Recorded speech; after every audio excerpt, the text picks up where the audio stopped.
Oi pessoal, nesse vídeo a gente vai resolver esse problema aqui, que é um problema do calor, né? Então a gente tem a seguinte situação, né? Eu tenho uma barra com 30 centímetros de comprimento, então eu vou fazer a representação aqui da minha barra, tá? Então ela tem 30 centímetros, né? E aí o meu L então vai ser 30, feito de um material para o qual alfa ao quadrado é igual a 1, então isso vai simplificar a equação do calor, né? Então, a equação do calor vai ser simplesmente U, né, a derivada segunda de U em relação a x, igual a derivada de U em relação a t. E ele está dizendo aqui que as extremidades estão isoladas. Então, nessas extremidades aqui, claro, aqui a gente não tem transferência de calor, não tem troca de calor com o meio, mas aqui as extremidades elas podem ter troca de calor com o meio. Nesse caso aqui, a gente não tem essas extremidades, também estão isoladas, né? Então aqui e aqui, essas extremidades estão isoladas, e a condição matemática que descreve isso é justamente a derivada de u em relação a x, em x igual a zero, para todo valor de t é igual a zero, e a derivada de u em relação a x em x igual a 30, para qualquer valor de t isso também é igual a zero, né? Ou seja, a variação de u no sentido aqui do x é igual a zero, né? Para x igual a zero. Então, x igual a zero é essa extremidade aqui, x igual a 30 é essa extremidade aqui. Né? Essa condição aqui diz que nesse sentido aqui não tem variação de temperatura, e essa outra condição está dizendo que nesse sentido aqui, no sentido x, também não tem variação de temperatura. Então, né, montando aqui o nosso problema do calor, a gente tem isso, né, a equação do calor, e aqui eu posso colocar para x, né, entre 0 e 30, e t maior que zero, essas duas condições aqui, que representam, né, que me dizem que as extremidades estão isoladas, e a temperatura inicial da barra está dizendo que é igual a zero, exceto no intervalo de 5 até 10, né, que é 25 graus. Então, a temperatura inicial, vou colocar aqui em vermelho, ela é a seguinte, né? Então, no intervalo de 5 até 10, né? Então, x igual a 5 até x igual a 10, nesse intervalinho aqui, né? A temperatura vale 25 graus. Então, aqui, a temperatura é 25, e aí no resto da barra, a temperatura vale zero. Tá? Então, aqui em vermelho eu estou representando, né? A temperatura dessa barra. Então, aqui x igual a 5 e aqui x igual a 10. Então, aqui a temperatura é zero. Aqui nesse pedacinho vale 25 graus. E aqui volta a ser igual a zero. Tá? Então, U de x e t igual a zero, né, que é a temperatura no tempo inicial, vale essa função f de x, né, onde, então, esse f de x é igual a zero, né, para x entre 0 e 5, vale 25. Para x entre 5 e 10, e vale zero de novo para x entre 10 e 30. Tá? Então, esse daqui é o problema do calor, né, que eu tenho nesse exercício aqui. Então, aqui o item A é para encontrar a minha função U de x, né, que representa a temperatura da barra em um instante t maior do que zero. Tá? E para fazer isso, claro, a gente vai utilizar separação de variáveis. Né? Então, a gente vai supor que que essa função aqui que eu quero encontrar, né, esse meu U de x t, é igual a uma função x de x vezes uma função tzão que depende de t. Né? Ou seja, eu estou supondo que a minha função ela pode ser separada em duas funções univariáveis. Tá? Então, a gente já fez vários problemas assim, né? Então, a derivada segunda de u em relação a x, isso vai ser x duas linhas vezes essa função t. Derivada de u em relação a t, isso é x vezes t'. Então aqui, essa condição aqui, né, o x de 0t, o que é isso? Bom, isso é a derivada de u em relação a x, então se u é isso daqui, a derivada de u em relação a x, isso vai ser x', e aqui eu já vou aplicar em x igual a 0, né, vezes t de t. E eu quero que isso seja igual a 0, né, porque essa é a condição, né, a derivada de u em relação a x, quando x igual a 0, isso vale 0. Então, é isso daqui, né? A gente tem isso daqui. E aí agora a gente pensa assim, né? Bom, eu tenho um produto, isso tem que ser igual a 0. Então, um desses fatores aqui tem que ser igual a 0. Se eu supor que tζão de t é igual a 0 para todo o valor de t, então, na verdade, a minha solução vai ser nula, né? Porque aí o meu u vai ter que ser necessariamente igual a 0. O que não é o caso para esse problema. A gente pode pensar que, bom, dada essa condição inicial aqui, u igual a 0 para todo x e para todo t não vai ser solução. Então, a conclusão, né, é que t de t tem que ser diferente de 0. E aí, portanto, só sobra aqui x' de 0 tem que ser igual a 0. Tá? Da mesma forma, a gente tem aquela outra condição, né, a derivada de 1 em relação a x, para x igual a 30, isso daqui vai ser x' de 30 vezes tζão de t, isso tem que ser igual a 0. Então, de novo, né, isso daqui a gente vai supor que é diferente de 0. Então, daqui a gente tira que x' de 30 tem que ser igual a 0. Tá? E aí, juntando essas duas coisas, tá? Essa outra condição aqui a gente vai utilizar mais tarde, tá? Mas, juntando essas duas coisas aqui, né? Assim. Então, essas derivadas são isso daqui. E aí, se a gente colocar isso na equação diferencial, né, na equação do calor, né, a equação do calor é isso daqui. Então, se eu trocar aqui, eu tenho aqui x duas linhas vezes t. Isso daqui tem que ser igual a x vezes t'.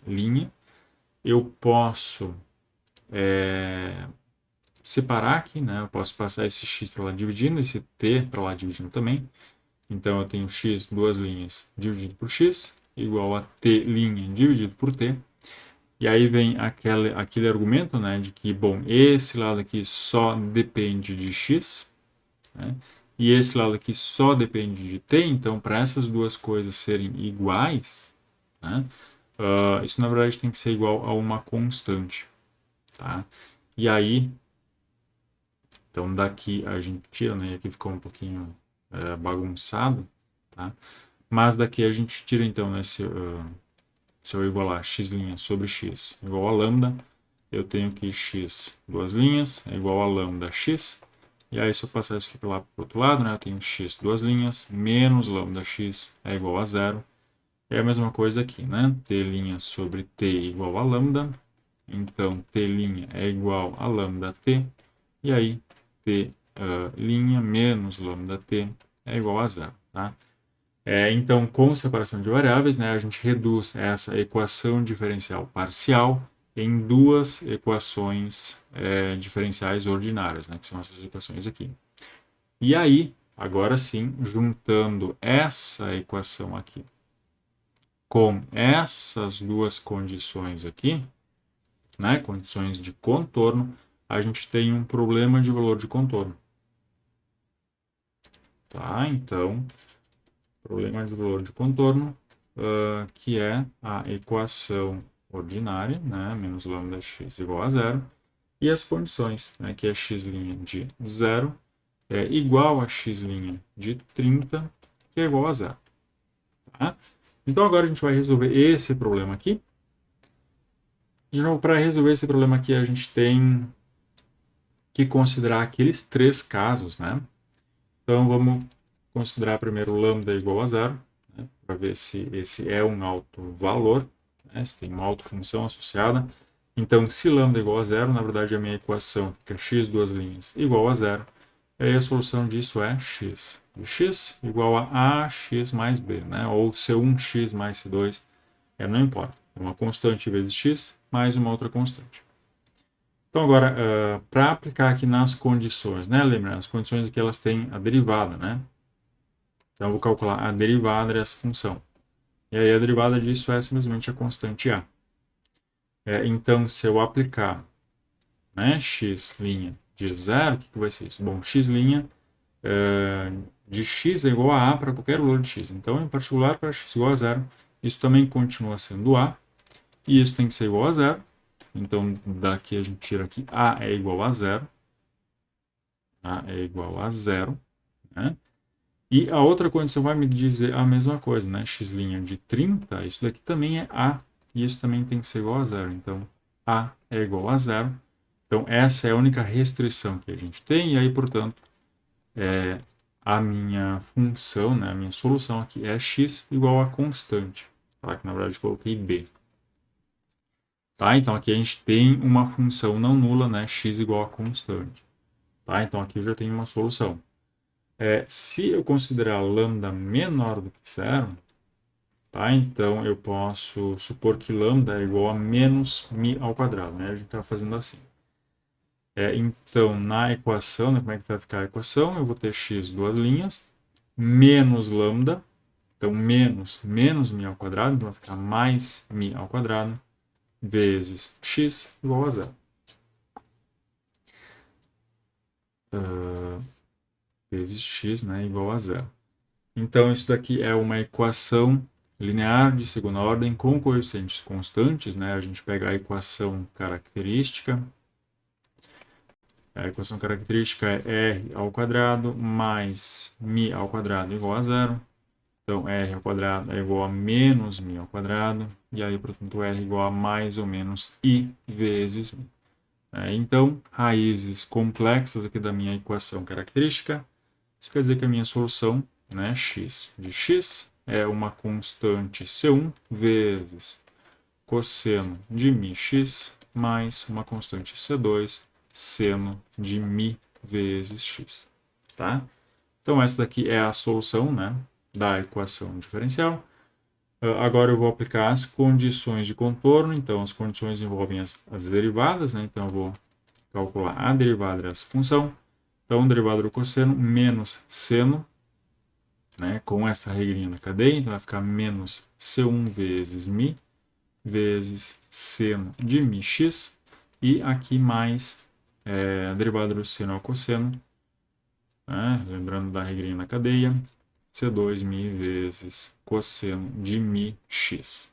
Então, agora sim, né, x' de 0, né, então eu vou colocar aqui x igual a 0, vai ficar seno de 0, então menos C1 vezes mi, seno de 0, mais C2 vezes mi, cosseno de 0. Né? Seno de 0 é 0, então vai sumir esse carinha aqui. Cosseno de 0 é 1, então daqui eu tenho, né, que isso aqui vai ser C2 vezes mi, e isso tem que ser igual a 0 porque é a condição, né? X' de 0 é igual a 0. Então a gente tem isso daqui. Bom, o mi é diferente de zero, né? Porque eu estou supondo que o lambda é estritamente menor que zero. Então não tem como esse mi ser igual a zero. Então daqui só sobra que o meu C2 tem que ser igual a zero. Tá? E se eu fizer x' de 30, né? O meu C2 já é zero, então eu vou desconsiderar essa parte aqui. Então, x' de 30 é menos C1 vezes mi, vezes seno de mi vezes x, né, que é 30. Tá? Então, de novo, a condição quer dizer que isso é igual a zero. Aqui, de novo, né, eu tenho esse produto, isso tem que ser igual a zero, então, ou isso é igual a zero, ou isso é igual a zero. Tá? O mi eu já sei que é diferente de zero, então, se isso daqui é igual a zero, quer dizer que o C1 é igual a zero. E aí, como o C2 já é zero, eu teria a solução trivial, o que não é interessante. Né? Então, se eu supor que isso daqui é diferente de zero, sobra seno de mi vezes 30 igual a zero. Tá? Então, para isso daqui ser igual a zero, né, isso quer dizer que 30 vezes mi tem que ser igual a um múltiplo inteiro de π. Tá? E daí a gente tira, então, a gente encontra o μ, né, que na verdade vale n vezes π, dividido por 30.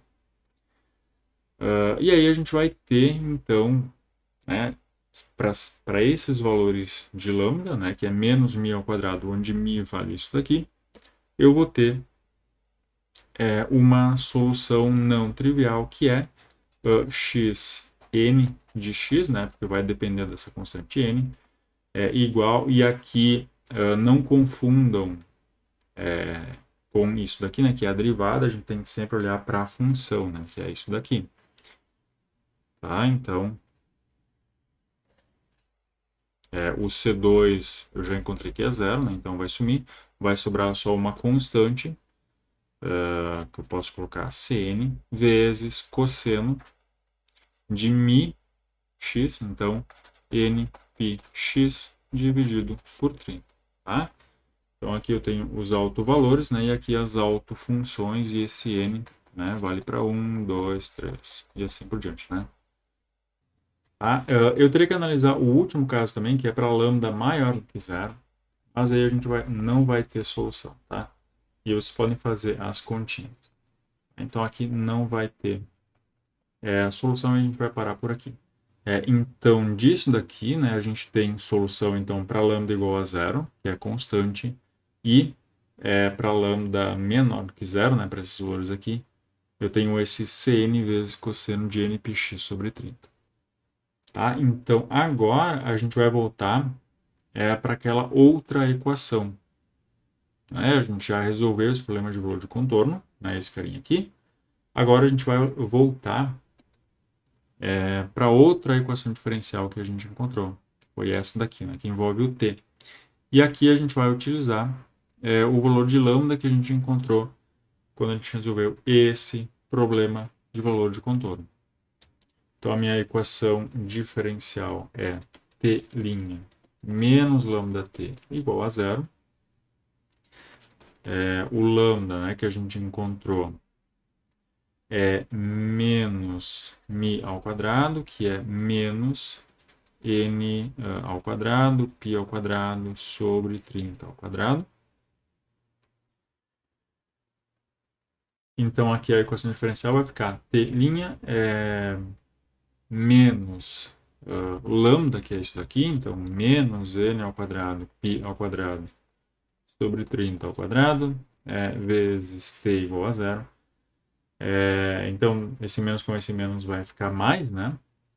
Então, eu tenho t', e na verdade eu vou passar isso aqui para o outro lado. Então, vai ficar menos n ao quadrado, π ao quadrado, sobre 30 ao quadrado, vezes t. Tá? Isso daqui, a solução é a função exponencial, né? Que eu tenho a derivada de t, um múltiplo vezes t. Né? E quem tem essa propriedade é a função exponencial. Então, tzão de t, né? Isso daqui vai ser e elevado a essa constante aqui, né? Vezes t.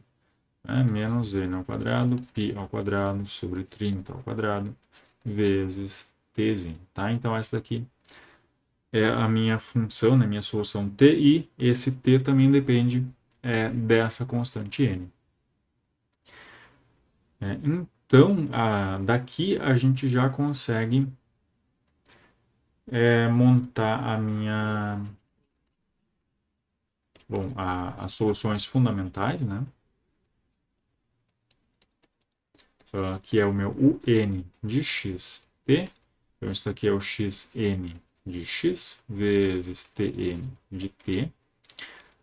Isso daqui, então, vai ser, bom, o meu xn era cosseno de npx sobre 30, e o tn é isso daqui, que é e na menos n ao quadrado, π ao quadrado, tzinho sobre 30 ao quadrado. Tá? E aqui, essa solução aqui, ela vale para n igual a 0, 1, 2, 3 e assim por diante. Tá? Eu falei aqui em cima, né, que aqui esse xn vale para n igual a 1, 2, 3, mas se eu considerar esse n começando em 0, eu vou ter cosseno de 0, que é 1, vai sobrar só uma constante, tá? Que é justamente é essa solução que a gente encontrou aqui para lambda igual a zero. Tá? Então, colocando isso daqui começando em n igual a zero, eu também consigo incorporar aquela primeira solução, tá? Para lambda igual a zero. Então, se essas são as minhas soluções fundamentais, a minha solução geral, né, pelo princípio da superposição, é u de x t é igual ao somatório de n igual a zero até infinito de uma constante Cn vezes isso daqui, né, que é o meu UN de x. Ou ainda, né, para ficar mais parecido com a série de Fourier cosseno, eu posso escrever isso aqui como sendo, tirar o termo n igual a zero para fora do somatório, e essa constante C0 que aparecer aqui, eu vou colocar como sendo C0 sobre 2, e aí sim mais o somatório de n igual a 1 até infinito, de Cn, e aí na verdade vai ser a mesma coisa, né? Tá? E aí agora só nos resta aplicar aquela condição, né? A condição inicial, na verdade, né? Se a gente voltar aqui para cima, a gente tem que u de x e t igual a zero é essa função f de x. Então agora aqui o último passo, né? Aplicar a condição inicial, né? Que é u de x e t igual a zero é aquela função f de x. Tá? Então, na verdade, se eu fizer t igual a zero, né, aqui na minha solução, né, então u de x de zero, o que vai ser isso? Bom, vai ser c0 sobre 2 mais o somatório de n igual a 1 até infinito de cn vezes cosseno de npx sobre 30, né? Não tem t, né? Eu estou fazendo t igual a zero. E aqui, se eu colocar t igual a zero, vai ficar e na zero, que é 1. Né? Então, vai ficar só isso daqui. Tá? E isso tem que ser igual a essa função f de x. Então, na verdade, esses coeficientes aqui que eu tenho que encontrar, né, esse C0 sobre 2, né, ou C0, e esse Cn aqui, são os coeficientes da expansão de f de x como uma série de Fourier cosseno. Né? Para ser satisfeita essa igualdade aqui, esses coeficientes têm que ser os coeficientes da série de Fourier cosseno dessa função f de x. Ou seja, né, o meu C0 tem que ser 2 sobre L, a integral de 0 a L, de f de x dx, e o meu Cn vai ser a mesma fórmula, né? 2 sobre L, integral de 0 a L, só que agora f de x vezes cosseno de npx sobre L dx. Tá?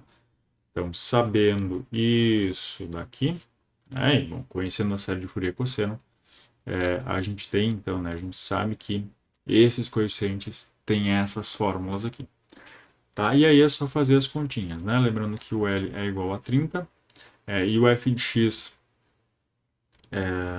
tem aquela fórmula lá, né? Então, o meu C0 vai ser 2 sobre 30, a integral de 0 até 30, de f de x dx. Então, isso daqui é 1 sobre 15. E agora, o f de x, né, lembrem, ele deixa eu colocar aqui, né, o f de x, aqui de 0 até 30, né, então aqui de 5 até 10 vale 25. E aqui de 0 até 5 e de 10 até 30 vale 0.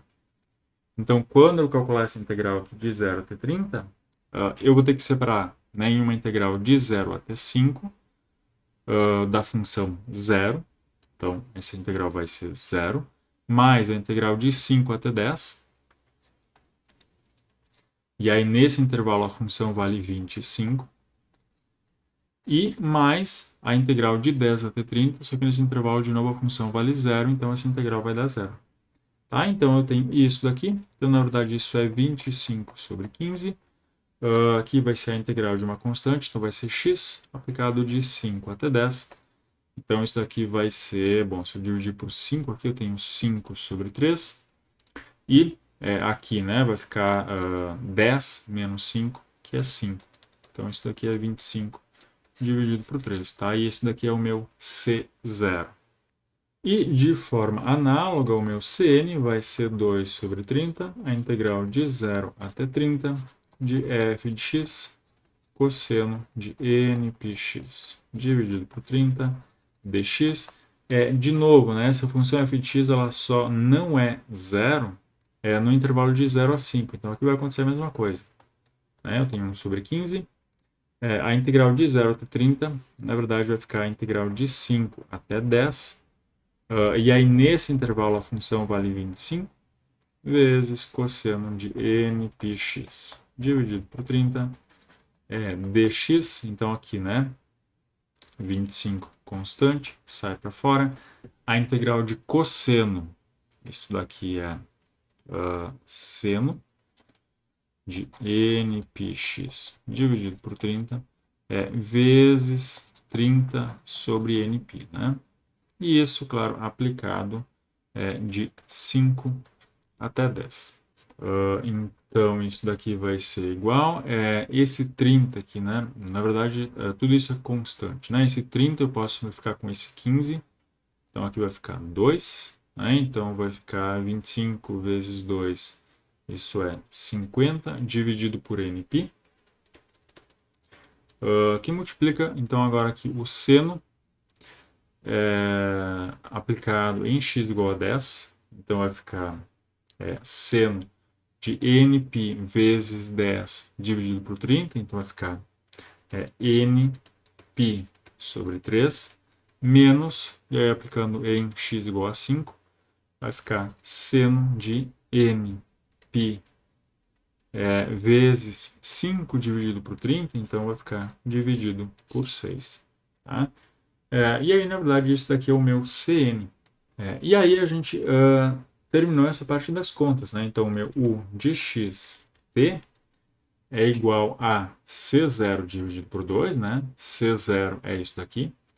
Então, isso é 25 dividido por 3, dividido por 2, mais o somatório de n igual a 1 até infinito, do meu Cn, que é tudo isso daqui, né? Vezes cosseno de nπx dividido por 30, vezes e na menos n ao quadrado, π ao quadrado, sobre 30 ao quadrado, vezes t. Tá? Então, essa daqui é a minha solução para esse problema, né? É o meu U de xt. Então, aqui encontrar a temperatura U de xt, a gente acabou de fazer. Faça o gráfico de U em função de x para diversos valores de t. Faça também o gráfico de U em relação a t para diversos valores de x. Tá? Então, na verdade, aqui a gente vai... agora a gente vai ir para o Desmos.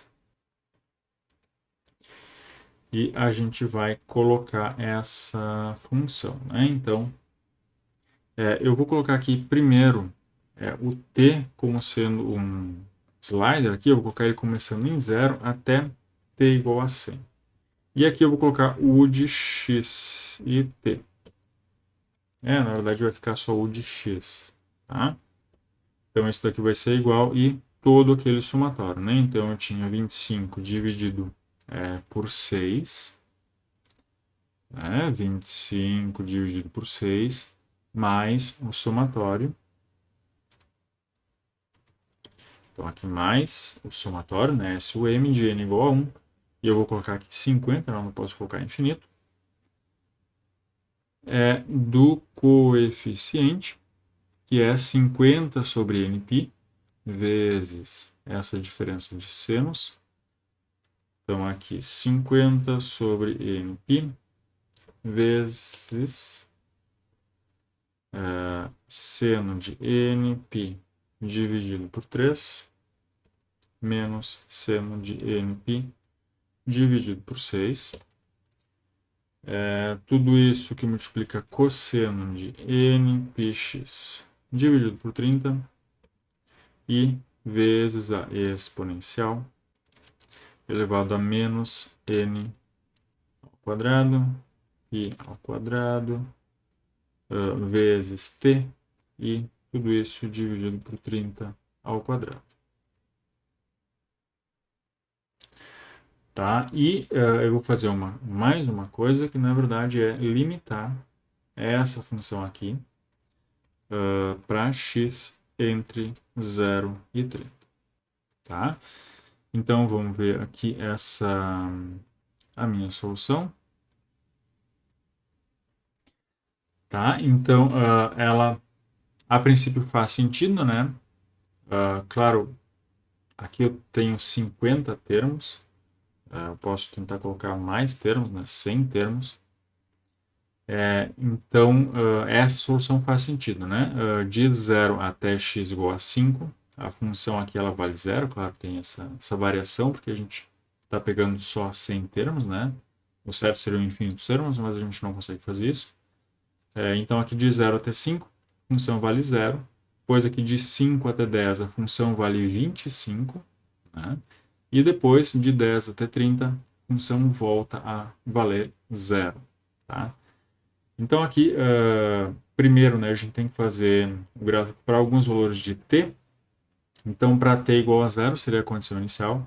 E aí, à medida que a gente for variando esse t, né, a gente tem esse comportamento aqui. Tá? Então, é isso que acontece, né, com a temperatura da nossa barra, à medida que o T vai crescendo. Muito bem, né? Então, a gente pode pegar alguns valores de T, ver o gráfico, enfim, né? Então, isso é escolhendo alguns valores de T, e agora a gente pode escolher alguns valores de X. Tá? Aqui, para conseguir fazer o gráfico, eu vou trocar o X por uma outra variável. Eu vou colocar aqui um Z. Tá? Vamos ver se a gente vai conseguir fazer isso. Então, a gente está me dizendo aqui para adicionar um slider e aí está. Né? Então, aqui eu tenho o gráfico, agora aqui variando no tempo, né? Para x igual a 1, né? O ponto x igual a 1. E aí eu posso escolher para diversos valores de x. Tá? Então, aqui, ignorem essa parte aqui dessa reta vertical aqui, tá? Porque isso seria x igual a 0, né? X igual a 0 não é bem o domínio dessa função. E aí, como é que a gente interpreta isso? Né? Então, isso daqui é a temperatura ao longo do tempo, né? Para esse valor de x. Né? Então, aqui eu tenho x igual a 0,3, né? Então, bem próximo de 0. E aí, para x bem próximo de 0, né? Se a gente voltar aqui no nosso quadro, né? Então, voltando aqui para x bem próximo de 0, a temperatura inicial é 0. Né? E aí, o que vai acontecer à medida que o tempo passa, como essa parte que ela está mais quente, essa daqui vai tender a esquentar também. E é isso que a gente vê, né? Então, em x igual a 0,3, a temperatura começa em 0, mas logo ela aumenta. Né? E aí depois ela diminui um pouquinho. Se a gente pegar, por exemplo, x igual a 7,6, né? X igual a 7,6 está naquele intervalo onde a temperatura inicial era 25. Né? Então está aqui. A temperatura começa em 25 nesse ponto, mas aí depois ela vai diminuindo, né? Até chegar no valor estacionário. Tá? Então esse é o gráfico, né? Fixando algum valor de x e olhando a variação no tempo. Então isso é o item B, né? Fazer diversos gráficos. E aí o item C pede para fazer o gráfico de x igual a 4t e o de x igual a 11 e t. Tá? Então vamos voltar aqui no Desmos. Então eu tenho que fazer o gráfico para x igual a 4, que é esse gráfico aqui. Tá? Então, aqui estão esses dois gráficos. Tá? Então, notem que eles começam bem iguais. Né? Para x igual a 4 e x igual a 11, a temperatura é zero. Né? A temperatura inicial é zero. Se a gente voltar aqui para o nosso quadro, né? X igual a 4 está bem aqui, tá? E x igual a 11 está bem aqui. Então, esses dois pontos são simétricos em relação a esse intervalo onde tem temperatura 25. Mas ele está dizendo aqui, né, que então esses pontos são simétricos, né, em relação a esse pulso inicial de temperatura, mas os gráficos são diferentes. Tá? E aí é para explicar por que isso está acontecendo. Então, aqui o comportamento inicial é o mesmo, né? Então, no início a temperatura desses pontos era zero, ela começa a aumentar, mas depois aqui a temperatura do gráfico verde aqui, né, para x igual a 11, ela decresce mais rapidamente do que a temperatura em x igual a 4, que é esse gráfico em roxo. Tá? E por que isso está acontecendo? Isso está acontecendo, né, se a gente voltar lá para o nosso problema, né, isso está acontecendo porque justamente aqui, nesse intervalo à direita do nosso pulso de temperatura, né, desse intervalinho aqui onde eu tenho temperatura 25, eu tenho uma maior parte da barra que tem temperatura igual a zero. Então aqui, né, na verdade nesse ponto aqui, x igual a 11, a temperatura no início ela vai aumentar também, né, por causa desse pulso de temperatura, mas logo ela vai começar a decrescer mais rapidamente, porque aqui eu tenho uma maior parte da barra com temperatura zero. Né? E, claro, considerando que as extremidades aqui elas estão isoladas. Então, esse calor que eu tenho aqui, né, ele vai começar a se distribuir homogeneamente para toda a barra. E aí, como aqui então eu tenho mais, né, uma parte maior da barra com temperatura igual a zero, a temperatura desse ponto aqui vai começar a decrescer mais rapidamente, né, até chegar na posição de equilíbrio. Tá? Então eu ajeitei os parâmetros aqui, tá? Então aqui eu tenho a distribuição inicial de temperatura, né, 0, 25 e 0. E aí se eu fizer o tempo variar, né, o que vai acontecer? Tá? Então notem, né, que essa temperatura, né, que eu tinha aqui nesse intervalinho pequeno de 5 até 10 começou a se distribuir ao longo da barra.